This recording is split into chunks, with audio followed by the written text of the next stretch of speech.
Oke, selamat datang lagi di Forex Desa bersama saya Cornelius Ginting. Kita akan membahas seputar iman kekristenan. Nah, baru-baru ini ada satu video dari seorang Gus Islah ya. Gus Islah ini menanggapi tentang video bagaimana mahasiswa Katolik yang ada di Tangerang Selatan itu didatangi oleh oknum RT ya. Dan dia berkata satu hal yang membuat saya berkesan dengan perkataannya. Di dalam ajaran agama Muslim ataupun Islam itu Nabi tidak pernah mengganggu orang-orang di luar agama Islam. Nah, dia berkata seperti itu. Nah, saya kurang paham dengan keyakinan agama Muslim, tetapi Gus Islah ini berkata seperti itu. Dan dia menantang umat Muslim untuk menunjukkan ayatnya jika ada satu ayat ataupun data menunjukkan bahwa Nabi itu mengganggu Nabi Muhammad ya. Nabi Muhammad mengganggu keimanan di luar agama Islam seperti itu. Nah, seperti ini videonya. Dengan saya Islah Bahrawi di MPTV.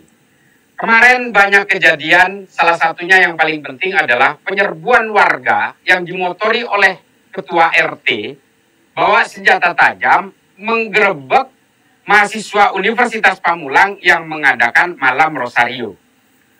Ini yang ingin saya gugat hari ini kepada warga yang ikut menyerbu itu. Saya mau tanya, adakah sejarah Rasulullah menyerbu orang-orang yang berbeda agama di Madinah sambil membawa pedang untuk mengancam mereka supaya mereka tidak beribadah? Pernahkah ditemukan sejarah itu? Pernahkah Rasulullah beserta para sahabat datang ke rumah warga yang non-muslim, entah itu orang Yahudi atau orang Nasrani di Madinah, lalu kemudian mengancam mereka dengan pedang atau melakukan penusukan terhadap mereka karena mereka berbeda agama dan melakukan ritual-ritual di rumahnya? Saya mau tanya, siapa yang pernah menemukan sejarah ini? Saya tantang sekarang. Silahkan sebut nama kitabnya. Silahkan sebut nama periwayatnya. Pernahkah Rasulullah melakukan itu? Menurut saya, tidak pernah Rasulullah melakukan hal itu, yang senista itu, yang sehina itu. Lalu kalian, orang-orang yang menyerbu rumahnya adik-adik kita dari Universitas Pamulang yang melakukan ritual malam Rosario itu, mencontoh siapa saya mau tanya? Dianjurkan oleh siapa saya tanya? Kita semua yang orang Islam hari ini mengikuti apa yang dilakukan oleh Rasulullah beserta jejak-jejaknya, melalui para sahabatnya, melalui para tabi'in. Nah, sekarang siapa yang ditiru? Sementara Rasulullah sendiri ketika memimpin di Madinah justru mengayomi dan melindungi orang-orang Yahudi dan orang Nasrani dan tidak pernah memaksakan Islam kepada mereka. Justru Rasulullah memberikan syiar-syiar Islam dengan cara damai dan kemanusiaan kepada orang-orang Yahudi maupun orang Nasrani. Saya mau mengatakan beberapa hal. Alkitab di beberapa bagian memang menyebutkan bahwa orang Kristen akan menghadapi aniaya dan harus memikul salib. Nah, berikut beberapa contohnya ya. Di dalam Matius pasal 16 ayat 24-27. Nah, kata Yesus kepada murid-muridnya, setiap orang yang mau mengikut aku, ia harus menyangkal dirinya, memikul salibnya dan mengikut aku. Nah, karena barang siapa mau menyelamatkan nyawanya, ia akan kehilangan nyawanya. Tetapi barang siapa kehilangan nyawanya karena aku, ia akan memperolehnya. Nah, ada juga di dalam Matius 10 ayat 38-39. Di sana firman Tuhan mengatakan, barang siapa tidak memikul salibnya dan mengikut aku, ia tidak layak bagiku.